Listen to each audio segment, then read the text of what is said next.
Good evening, everyone, and welcome to our weekly business talk show, Market Watch 360. And we're running a little bit late today. It's my fault. I have been experiencing some technical issues, and this is the first time I'm shooting this show from the comfort of my home. Unfortunately, I'm not really a techie person, so it took a while for me to fix out. But anyway, we're here tonight, and thank you for joining us. And we're having a great guest tonight, and he is a photographer, entrepreneur, and a great business person for many, many years. And I definitely believe that we can learn a lot from his background, his story, and his experience as well. Welcome to the show, Pat. Cool. I love your opening, by the way. Thank you. Thank you. Well, you really comfort me because I was really anxious because of the technical issues. Relax. Thanks. So how is your day? It's been really good. It's been a very, very busy day. Got a lot of things accomplished and did a couple of shoots, and here I am talking to the lovely Nancy. Oh, nice. Very nice. Thank you. And I heard great things about you and your amazing experience. And I actually, before the show, I did a little research about your portfolio and your business. How did you get started? But I believe that our community wanted to know more from you.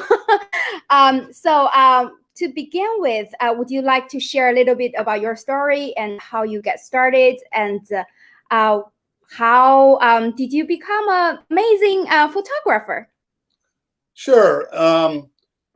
I grew up in Cleveland, Ohio, and I moved out here in like late 1970 with my late wife, Denise. And I was working in a photo lab, and I got to know the late bass player of Carlos Santana, the Santana Band. Doug Roach was his name. And to make a long story short, he invited me to be his guest at Winterland, New Year's Eve, 1973. And I'm a kid from Cleveland, and I'm like, wow, really, me? So I go up with my wife, and Pat Johnson plus one. I didn't think it would be on it. Of course it was. And I go in there, and it was a Latin night. It was Santana, Malo, Sapo, and this new band called Journey. It was their first show. And I looked up and saw two of the members of Santana were now the Journey. And I literally took 4 pictures of these guys, Santana, as an aside, took 1 million pictures of Santana. And the one shot of Neil Sean of Journey, Doug Roach brought it to their manager, Herbie Herbert, who just passed away 2 weeks ago. And Herbie goes, oh, my God, would you like, from this one photo, he basically said, would you like to be our photographer? And I became Journey's photographer. And if you know the history of music, Journey became one of the biggest bands in the world. And, wow. That's how I started. And my really close friend, Scott Metzger, who passed away last week too, he was Vidal Sassoons had just opened, and he was the artistic director. And so I had 2 clients, Vidal Sassoon and Journey, and nobody else, so that wasn't a bad start. So those are basically how I started. I lucked out. And of course, with anything, if you don't do the job, then you're going to fail.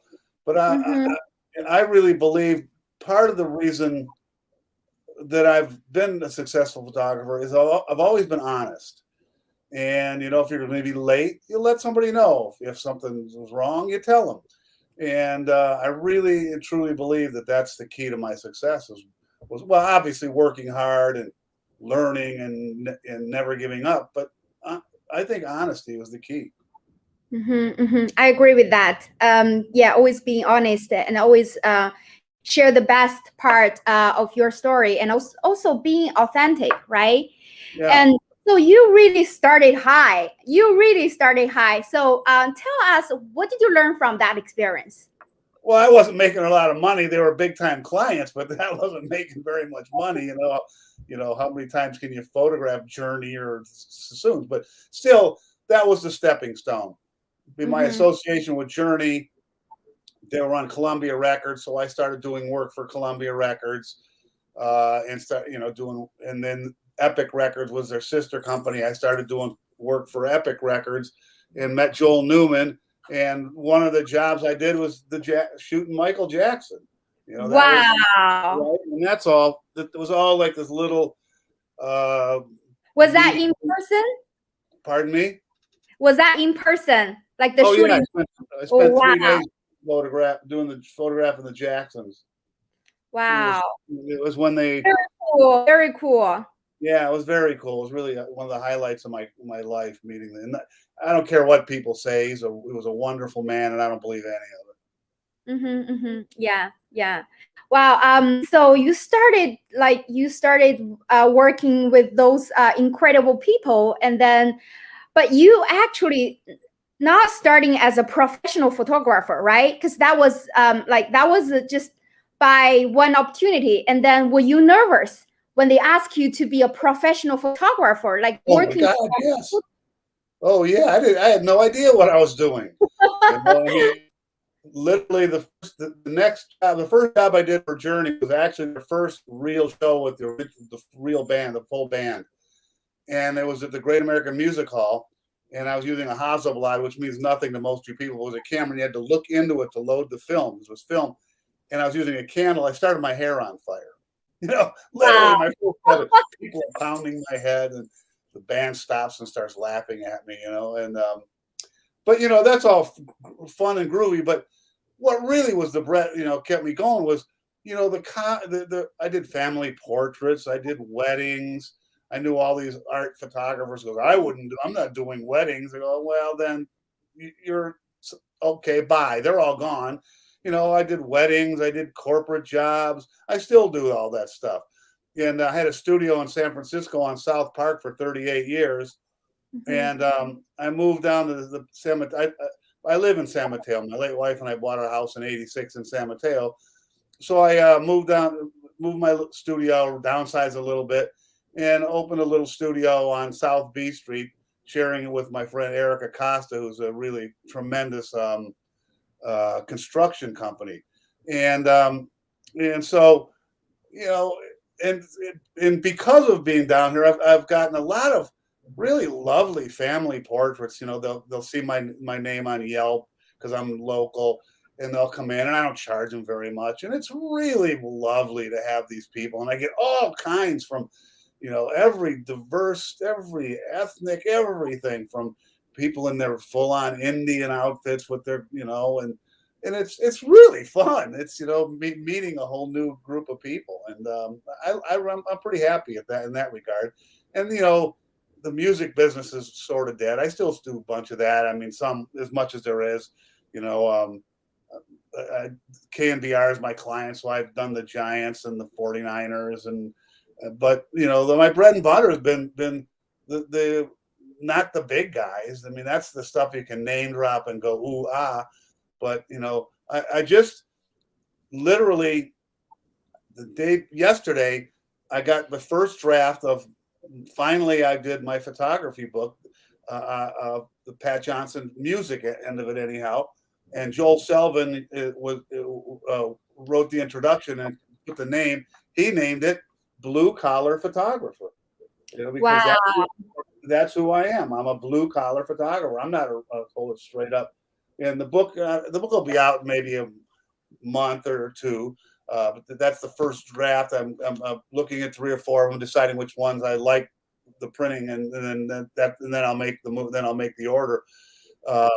but yeah, I'm a blue collar kid from Brook Park, Ohio.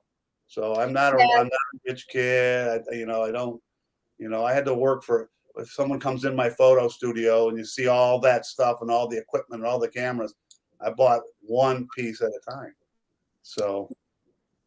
Right, but that's really like humble of you saying that. If I don't know like your story, and I will believe that, oh, that's true, and he's a blue collar photographer. But the truth is, you're not just a blue collar photographer, right? Like your background, you worked with celebrities and you worked with one of the top in the world, but you still you're still down to earth and close to the real people and serving them, in the same level, right? Yeah, I don't treat anybody any differently. I've never been enamored with the celebrities. I mean, I never shot the Beatles. I probably would have been enamored with the Beatles, but yeah, no. I mean, people are people, and there's a chapter in my book. And this is all. The book is basically music, but there's a chapter in it called Blue Collar Bands. There's so many little bands that never made it in the big time, but those are the foot soldiers. Those are my bread and butter. The family portraits, and I didn't really have, at the time, I didn't have a wedding photos in my website. It was strictly cool pictures so people would think I'm cool or whatever. But I've done hundreds of weddings, and and especially when it was filmed, because if you do a wedding and you blow it, that's a big deal, because you can't redo it. I actually had to do a wedding for somebody that the photographer went to a not so savory nightclub, I guess, after the photo shoot, a wedding, and the camera got stolen, so all their wedding pictures were gone. So they asked me to come. That was was a very stressful situation. What an idiot! How do you go to leave your cameras in a car or in a not so savory place, But so you're right. When you do the day before a wedding, you start to get anxious because you go, "Oh my God, this is so critical." But once I'm there, I have so much fun, and people don't even know I'm there. Sort of, I get in and out and do the pictures, and it's a blast. It's the people, their biggest day, in a sense, for the husband, the man, and you're part of it. And not once, multiple times, thousands of times, right? Yeah, and it's really, and I enjoy it. I mean, when I started, like I said, I wasn't really a wedding photographer, but a friend of a friend would say, "Hey, do you do weddings?" And I'd go, "Oh yeah, I'll do." If at that time, I was only if I knew you. I wouldn't do a wedding if I didn't know you, because I just didn't want to do it. But in the last 10 years, if somebody calls me on the phone and they're nice, I'll consider doing a wedding. And I've always worked within the budget of the people. So somebody calls me and says, "Hi, Pat, I saw your thing in the website, or I saw your Yelp or Google. I'd like to do a family portrait this Saturday at noon." And I more or less ask them what their budget is, because especially now with the pandemic, a lot of people are just getting by, and I don't, so we work it out so that it's fair for both of us. That's sort of always been my approach. Wow, thank you for our amazing producer, and because he's been showcasing your beautiful studio and your works, and I truly enjoying while you're talking, and it's through the history, the story of your life, right? And it's so beautiful and it's amazing. Thanks, Chris.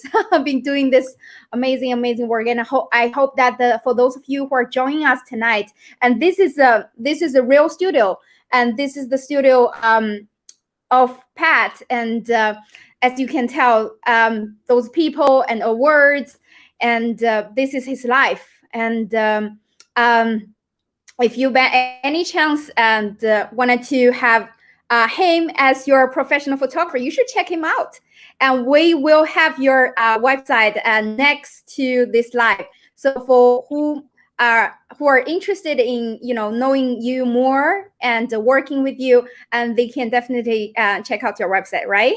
Yeah, absolutely.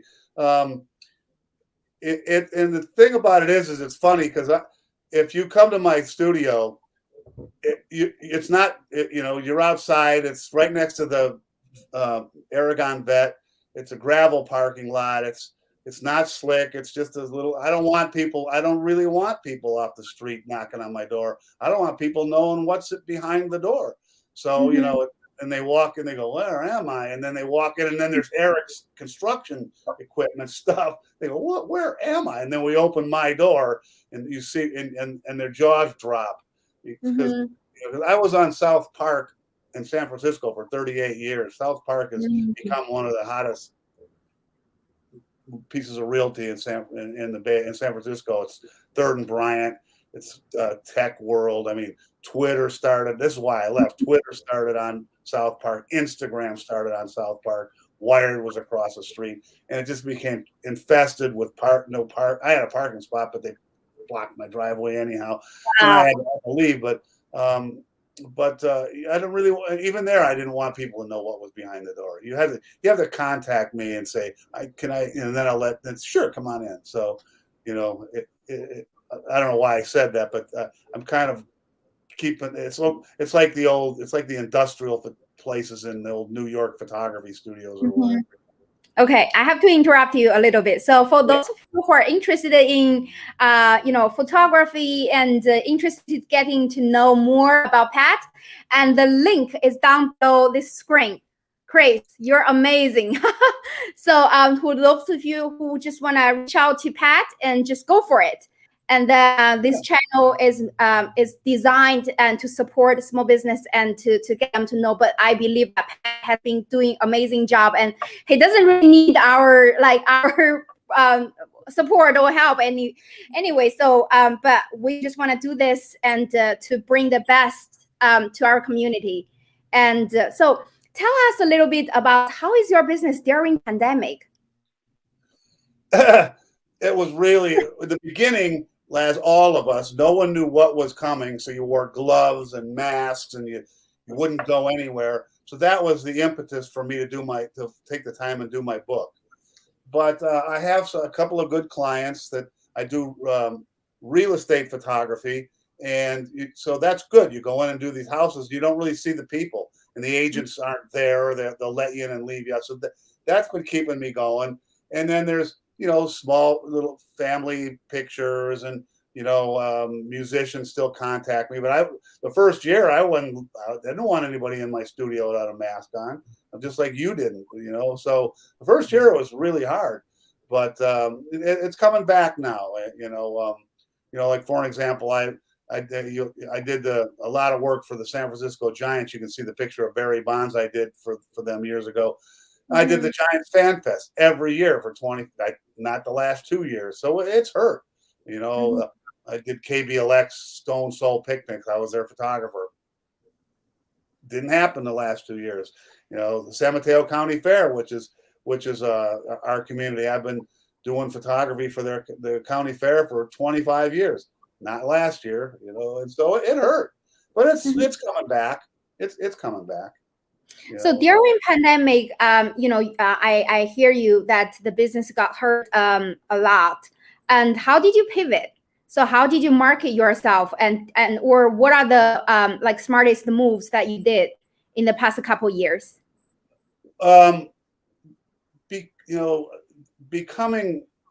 Realizing that you have to do anything, you have to do what you got to do to survive. And I hooked up with this one company that does real estate photography, and that's really kept me alive. I actually contacted other music photographers I knew and said, hey, they're looking for somebody in the East Bay. Oh, I don't want to do that. I'm too important.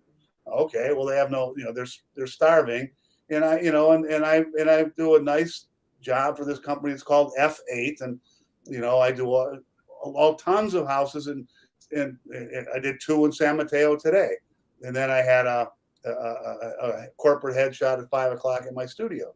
So you you do what it takes. You know, you work, unless you're born wealthy, which I'm not, you do what it takes, whatever it takes. I mean, I didn't really want to drive for Lyft, but I would have, you know.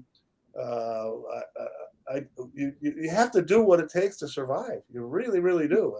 And that's my advice to anybody: work hard, do what it takes, and be honest. And I think things will pay off for you. So you are artist and you are photographer and you are a business owner. So and also you're a husband, right? And you're a family member and you are playing multiple roles. And how have you been balancing how have you been balancing all of these roles and still being successful and being a happy person? And I was the head coach of a high school baseball team for 11 years in San Francisco. Wow, Yeah. thanks for the pass. Huh? Yeah, I mean, let's just add that one to it. You love How? what you do. Like how? Share the secrets. You love what you do. There was a point when I was young and working as a photographer. I ate, drank, and slept it. And doing the music stuff and the radio station, working a lot of nights. I didn't go party with these guys. I didn't do drugs with them. And even in the book, Joel Selvin says, when, you know, I would rather have gone home. I did. I would go home and watch the Rockford Files with my late wife Denise, rather than go party and being a wild man or whatever. I came home and watched the Rockford Files with Denise, my late wife. I was with her for 42 years, and she passed away in 2012. And I don't have 1 second of regret, because I didn't, I stayed true to her. And the way I balance it is you put things in little boxes. You know, you're coaching the baseball team. That's what you do. You're doing it for that 3 hours a day. When you're doing a photo shoot, that's what you do. You focus on it, but you can't let any of it overwhelm you or take over, or then everything else suffers. I don't know if that was any answer. I really don't. That's the answer I have. Yeah, you already answered it. So do what you love, right? Do what you love. When I was a young man growing up in the west side of Cleveland, I was a garbage man. It was a summer job for 2 years. I knew guys that were garbage men in the west side of Cleveland that had more fun and loved it more than people I know that are millionaires. Because they loved it, as silly as it sounds. No matter what you do, I could tell you love what you do. Love what you do. The money is, if you go after the big money, yeah, okay, great, you'll make big money, but that doesn't mean you're going to be happy. Love what you do. When you have your children, love them every second. When you're with your wife, love her every second. When you're doing your photography or doing, whatever job it is, love it, because it's part, it's a big part of your life. Love what you do. I don't care what it is. I play softball in San Mateo. The Phantoms have been playing, Josh, for 25, 30 years. I'm 70 years old, and I'm the oldest guy in the league, but we're in the top team, top division. I'm not as good as I used to be, but I love what I do, and the guys love having me on the team. Wow. Yeah. Wow. You're still a clutch player. Yeah. No, we were last season we went undefeated, and then we moved up to the top level, and we won the first round of the playoffs and played in the championship. Got beat pretty thoroughly, but that's okay. We got there. So have you ever worried that running out business? Have you ever worried that you cannot do this anymore? You mean, would I be too old to do it, or was business just failing? Yeah, this business is failing. Yeah, every April for 45 years, I start going, oh my God, my business is failing. Oh my God, my business is failing. What's going on? My business is failing. And then I realized that it's income tax time, and I still panic. And then, May it comes back, and yeah, of course I do. When the pandemic hit, when my wife died, You know, there was, she ran the top wine store in San Francisco, and she was my soulmate, my best friend, and economically speaking, she brought in a lot of money. All of a sudden, I didn't have a soulmate. I didn't have someone to talk to, and there wasn't the money, if you to speak, strictly speaking, economically. And I had to, rethink it and go, okay, let's do what I have to do, and I did. Yeah, I still worry about money. That's just, I think most people do, unless you're born super wealthy. You Yeah, can't that's go wrong, very true. Is the So, boss like me? Oh my God, did I say something stupid today that the HR person's going to get me in trouble for? Blah, it's blah, blah, blah. Not me, but I'm just paraphrasing for other people. so during those downs, like during those, let's say during those downsides, have you ever like reached out and trying to figure out ways and to help yourself like financially and also being more like resourceful? I didn't reach out for loans. I would reach out for, you know, Grant. advice from people that I looked up to. Like my friend Herbie Herbert, he managed Journey, and that was, he created the band, but even more than anything, he was like a driving force in the music business. And I would call him and go, "Hey Herbie, what do you think? Got any advice?" And he'd tell me something, or I'd call my friend, just a friend who was not a big shot, just a schmo. And I'd say, "Hey, what's up? What do you think about this?" And then they'd give me their advice. Some of it was good, most of it was good. Some of it you didn't really take, but you have to have people around you. You have to. Right. You have to. If no man is an island, which is an old expression, and surround yourself with positive people, and you'll have positive things happen.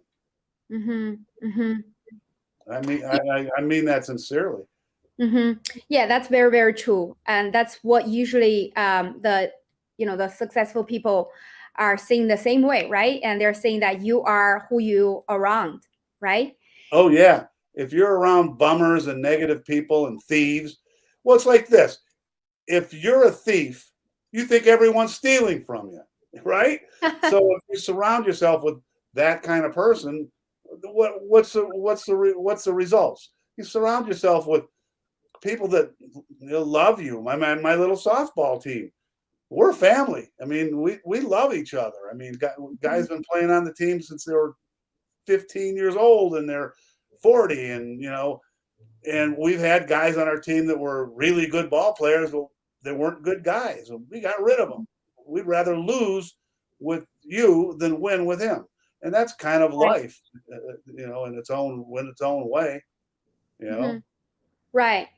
Yeah, that's very, very important, and being around community, being around the right people, right? So what do you think about the new business normal? I'm 70 years old. I don't know. What do you mean? The new business normal?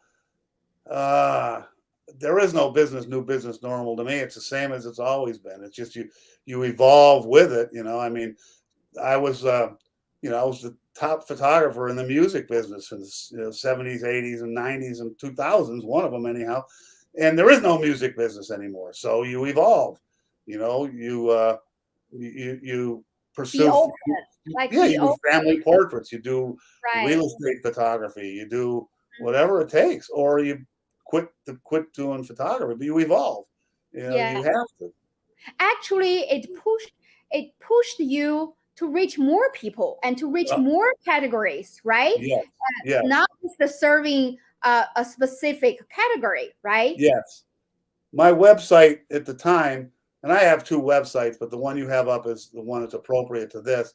But my website, Pat, what I want to say, because I don't want to confuse people, all it was my cool stuff. My pictures of Barry Bonds or Willie McCovey or Journey or Michael Jackson.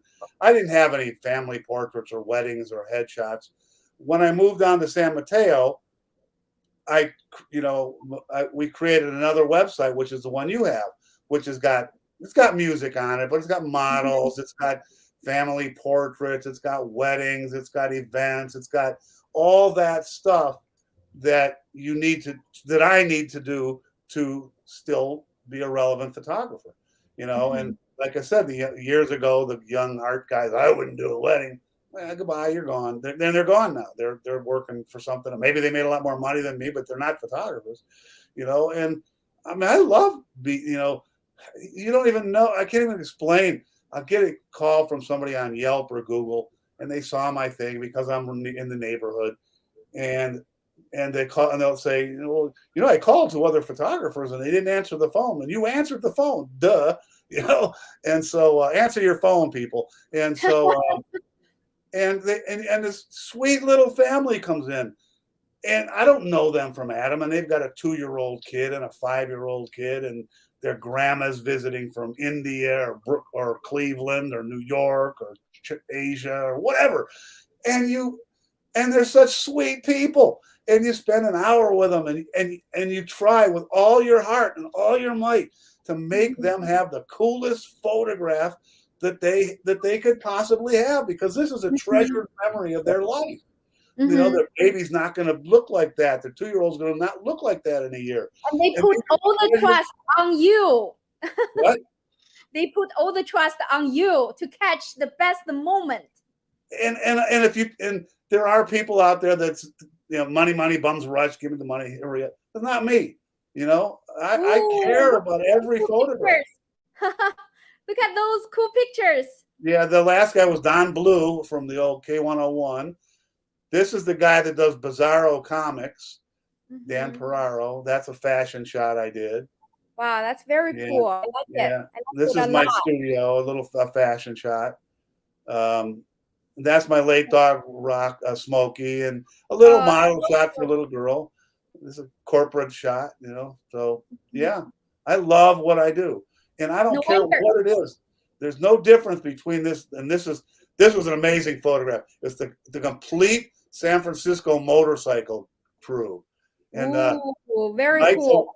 Right, so we're up on the top of Mariposa, and all of a sudden, it's like 75 motorcycles pull up, and you could hear toilets flushing. Wow. People, whatever they had, but I love that photograph. I love that photograph. It's so cool. I mean, how many people have Tom Petty, Michael Jackson, and the complete set motorcycle division? So yeah, and as I started to say, when I've got the camera in my hand, there's no difference between Michael Jackson and that little family from around the corner on 9th Avenue. Not one iota of difference, because I care about them so much. And this is not me trying to get business from you. I don't care about the business. I'm telling you the reality of my heart. I don't care about the business, but I'm not saying that as a opportunity tool as much as reality. And if you read my reviews on the Yelp, every one of them says something sweet, because I care about it. I know you have a special name, and people don't call you Pat. People call you Mr. Magic. Yeah, that was one. Yeah, because I cared about her and her photos, and we made magic together. And you bring smiles to people's lives, right? Yeah. You make people happy, and then catch their best moments. Yeah, and in a sad sort of way, my kids went to St. Timothy's around the corner, and I did to raise money for their parents' club for years. I did their family portraits. They'd pay so much money, and they'd all go to the parent club, and if they want to order some prints from me later on, and I make a little money. It wasn't really a super money maker, but the point of the story is so many people came up to me years later and said, that picture you took at St. Tim's, my dad was in that picture, and he passed away 6 months later, and that picture is so precious. That's the reality of it. For the family portrait and wedding mentality. You get these magical photographs and you can't capture it, and you might not be able to get that shot again. So. Yeah. And those feedbacks, I believe, are the energies that help you move forward, right? Yeah, absolutely. I can't say it enough. I love what I do. I'm so lucky to, I know, like, just again, coaching the kids in high school varsity baseball team, I made a difference in their lives. I didn't make them do push-ups. I didn't make them punish them run laps. We'd have some young guy come in and want to help coach, and he'd start making them do laps. No, no, no, no, no, no, no, no. These are adults. They don't do laps on my team. We went to the state championship. 11 kids went to the state championship, the North Coast Sectionals. And it's the same with my photography. You know, if you make even a small difference in somebody's life, just small enough that this family comes in from 9th Avenue once and goes to my studio on a Saturday, and they get this family portrait, and they send them out to their parents living in New York, and one lives in Los Angeles, and that's just I made a small difference in their life, and I made them feel good about themselves. Right. So coming to the end of the show, I really don't want to end, and I want to talk to you because I feel the passion, and I feel the great energy from you. I really want to get more. So your story and your experience, and I believe inspired a lot of our audience tonight. And then we all know in the past 2 years, and a lot of people have been suffering because of COVID. In business and in life, right? So any advice to to young generation, and any advice to people in this new era, what are you still optimistic about this new era? Well, I think that there's a real creative force still there. It's a different kind of creative force than I'm used to. It's the guys creating these magical things on a computer. But, be around people. Don't get focused in on your cell phone, staring at it. Don't sit on the computer all day. Go meet people, enjoy, and believe in life. And I believe that's still there. The negative, you'll read the news and it's the naysayers and this and somebody blah blah blah. Believe it. If you want to do it and believe in yourself. Don't give up. That's my advice to any young person. Don't give up. If you really want to do something different, don't give up. And it's hard now. I mean, to try and be a photographer at this era, there's any schmo with a camera thinks they're a photographer, and they're not, but they can take, the picture's in focus. Big deal. But they think they're photographers. So I would hate to be trying to be a photographer at 27 years old, but there are people out there doing it, and they're trying, and some of them are gonna succeed because they won't give up and they believe in what they're doing. And I love that you mentioned about the there is still creative force, right? And just figure out the ways and to find your way, and with passion, with love, with strong belief in yourself, and moving forward in this new era, right? Yeah, it's not easy. It wasn't easy in ancient Rome. It's not easy, and wasn't easy in it's the same when my parents looked at me with my long hair and, what's the world coming to? And their parents, what's the world coming to? We're doing the same thing. I really believe that, no matter, I don't want to get into politics because, that's, I don't believe in talking about it. But, people think the world's coming to an end, blah, blah. Nah, it's not. No, it's not. This is just, this time it's like this. So what's worse, World War II, where millions of people died? World War I, where millions of people died? No. I mean, so we evolve, and, good will always rise, even though you might not think it right now when you're seeing what's on the news. Good will ultimately rise. Always. And focus on the positive, right? Yeah. Thank you so much, Pat. Well, my pleasure. Really enjoying this show, and I really enjoying getting to know you better in different level, and we definitely have to meet in person someday soon. Okay? Yeah, please do. Yeah, I'll definitely Where- reach out. Yeah, do. We need to chat because you're on the TV, on the show. But how can will I be able to get a copy of this? Looks like it'd be wonderful. Of course. Of Oh, course. you're my kind of woman. Of course. And feel free and to share with your community, and feel free to share with anyone you know. Okay. And I will.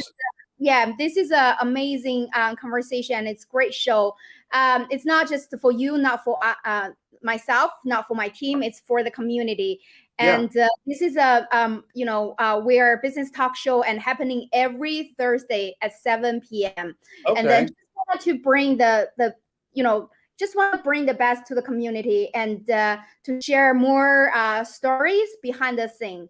And I believe that tonight our audience have been enjoying your insights and your stories, and feel free to share. And I also believe that a lot of them already took a lot of notes and probably wrote down your contact information. So be ready to get more contact. I hope I can meet some nice new people. For sure. Okay. Thanks, well, great having you, and thank you so much. Thank you. It's a pleasure. Thank you, everyone, for joining us tonight. And remember that this is a weekly business talk show, Market Watch 360, and we'll see you next week at the same time. Bye, everyone. Have an amazing evening.